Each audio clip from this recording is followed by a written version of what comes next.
Hey everyone, welcome to week number 6 of ATTR 810, uh, Integrative Health for the Lower Extremity.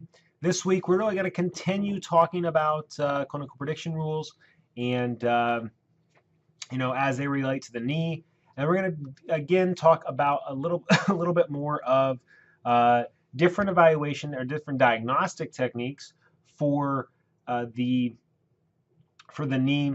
And I know, last week with the ankle, we spent a lot of time at the actual joint, like the talocrural subtalar joint, and we talked about tendinopathies a little bit. This week, the kind of muscular side of the musculoskeletal evaluation technique, we're going to look at the Munich muscle injury classification. We're going to look at the consensus statement, and we're going to have a couple podcasts which explain the MMIC. And it's a really interesting. It hasn't caught on in the United States yet. It's being used pretty regularly in Europe.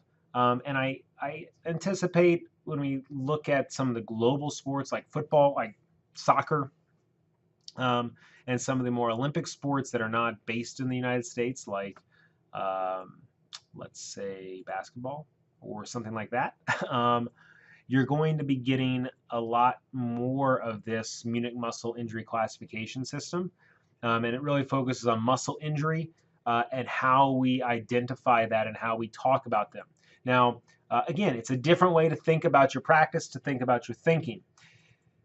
So with that, it's going to be something, it is just a different framework, right? You all learned grade 1, grade 2, grade 3 muscle strains, and then you also learned about contusions and stuff like that. This is completely different. Like, it just throws that out, and it starts from, not from scratch, but it starts from a new way. So it is different, and you may or may not actually use it, but it is something worth listening to understand their reasoning.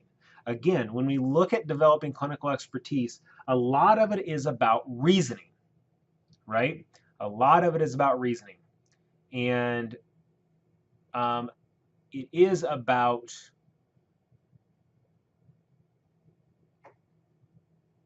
it's about reasoning and why you do what you do. So if you understand why the Munich muscle injury classification system is classified the way it is, it will help you in terms of developing your reasoning and your expertise in the context of your own world.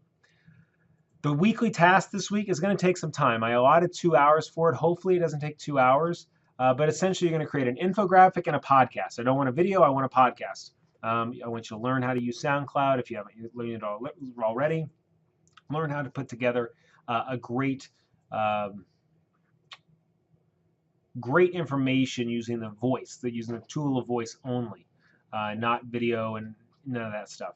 But then you'll also make an infographic. You'll see in the groups are the same groups that you used for your web of determinants, but you are not doing it for a specific population. You are doing it just for that you're working with that group of people. Okay? You don't, if you add WWE, you don't have to do your infographic in relation to this knee CPR with WWE people. That doesn't have to be your audience. Anyone, any active population, any patients that you may treat will be your audience. Because the goal here would be that after this week, you have 5 high quality. The whole class, has 5 high quality clinical prediction rules, and then we can share them with each other. Now you can put them in your office. You can put them in your P&P, in your policy procedure manual, etc. And now you can start using these 5 high quality infographics to train yourself and to train people around you. That's really the point of that. So that's what we got this week. Again, this is a heavy content week. There's a lot of stuff going on at the knee. Hopefully some of it is reviewing some of the clinical accuracy for the ACL and talking about the lever sign, which you may or may not have read about before, and looking at composite scores to identify meniscal injuries, etc. Again, it's a mix between video, podcast, readings, and infographics. So hopefully it's a mix this week and you're able to get something out of it. I do understand that it's a lot of work, but I am confident that you will be able to do it and you'll be able to raise yourself to be the best version of an athletic trainer as you can be and as you want to be.